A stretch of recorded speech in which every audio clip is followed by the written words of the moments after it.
नमस्कार विद्यार्थी मित्रांनो, स्वागत आहे तुमचं आपल्या स्टडी फ्लो अपडेट्स या यूट्यूब चॅनलवर। मित्रांनो, आजचा व्हिडिओ त्या सर्व विद्यार्थ्यांसाठी खूप महत्त्वाचा आहे जे सिडको भरतीच्या निकालाची आणि नियुक्तीपत्राची आतुरतेने वाट पाहत आहेत। तुम्हाला तर माहितच आहे की विद्यार्थ्यांनी किती मेहनत करून या परीक्षा दिल्या आहेत, पण आता एक मोठी बातमी समोर येत आहे, ती म्हणजे सिडकोची भरती प्रक्रिया पुन्हा एकदा रखडली आहे। होय मित्रांनो, तुम्ही बरोबर ऐकलं आहेत। आजच्या व्हिडिओमध्ये आपण लोकसत्ता वृत्तपत्रात आलेल्या एका अत्यंत महत्त्वाच्या बातमीचे सविस्तर विश्लेषण करणार आहोत। ही भरती का रखडली, निकाल कधीपर्यंत लागेल, कोणत्या पदांचे निकाल राहिले आहेत आणि सर्वात महत्त्वाचे म्हणजे सहाय्यक अभियंता सिव्हिल या पदाच्या विद्यार्थ्यांची काय मागणी आहे, हे सगळं आपण पुराव्यासकट पाहणार आहोत। त्यामुळे व्हिडिओ शेवटपर्यंत नक्की बघा, जेणेकरून कोणतीही महत्त्वाची माहिती तुमच्याकडून मिस होणार नाही। तसेच तुम्हाला आर्टिकल जर रीड करायचे असतील तर व्हॉट्सअप आणि टेलिग्राम ग्रुपवरती मी ते ऑलरेडी शेअर केलेले आहेत, तुम्ही तिथे जाऊन जॉईन करू शकता, वाचू शकता। तसेच व्हिडिओच्या आधी जर तुम्हाला अपडेट मिळवायचे असतील तर studyflowupdates.in वेबसाईटला वारंवार व्हिजिट करायला विसरू नका, तिथं व्हिडिओच्या आधी अपडेट असतात। तर मित्रांनो, सगळ्यात आधी आपण या भरतीची थोडी पार्श्वभूमी समजून घेऊया। बघा, सिडको महामंडळाने 2023 ते 25 या कालावधीत विविध 10 संवर्गातील एकूण 912 पदांसाठी भरती प्रक्रिया सुरू केली होती। यामध्ये कोणकोणती पदे होती तर बघा, अभियांत्रिकी म्हणजेच इंजिनिअरिंग, प्लॅनिंग, अकाउंट्स तसेच आर्किटेक्चर अशा विविध विभागांचा यामध्ये समावेश होता। ही परीक्षा कोणी घेतली होती तर बघा, IBPS या नामांकित संस्थेवर या भरतीची जबाबदारी सोपवली होती।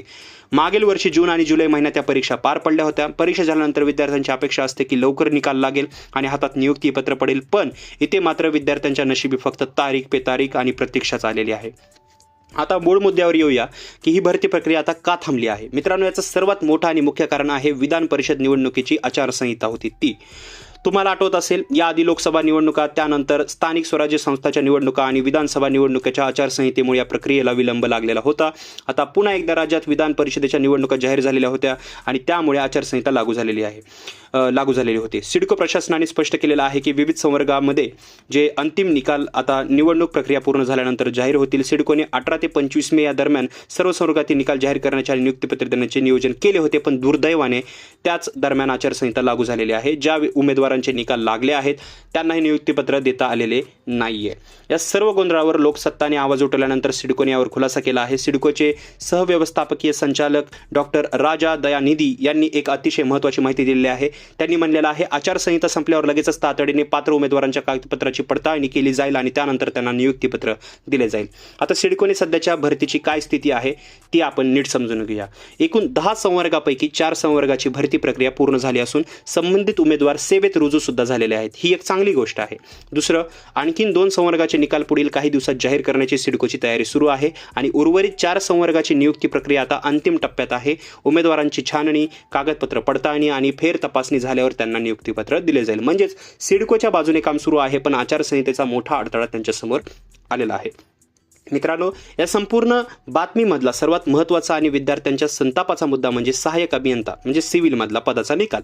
या पदाच्या एकूण 101 जागांसाठी परीक्षा झाली होती। बातमीत दिलेल्या माहितीनुसार 21 जुलै रोजी याची ऑनलाईन परीक्षा घेण्यात आली होती, पण विचार करा मित्रांनो, एवढे महिने उलटून गेले तरी अद्याप याचा अंतिम निकाल जो आहे तो आलेला नाहीये। सर्वाधिक उमेदवार याच संवर्गात आहेत। साहजिकच विद्यार्थ्यांमध्ये खूप मोठा संताप आणि नाराजी आहे। या उमेदवारांची सिडकोकडे एकच स्पष्ट मागणी आहे की अंतिम निकाल नेमका कधी जाहीर होणार याबाबत सिडकोने आम्हाला स्पष्ट माहिती किंवा तारीख द्यावी। विद्यार्थ्यांची ही मागणी अगदी रास्त आहे, कारण निकालाची अनिश्चितता विद्यार्थ्यांसाठी खूप त्रासदायक असते। तर मित्रांनो, थोडक्यात सांगायचे तर जोपर्यंत ही विधान परिषदेची आचारसंहिता संपत नाही तोपर्यंत उमेदवारांना अजून महिनाभर तरी प्रतीक्षा करावीच लागणार आहे। आचारसंहिता संपल्यानंतर पात्र उमेदवारांची नावे आणि नियुक्तीपत्राची कारवाई सुरू होईल।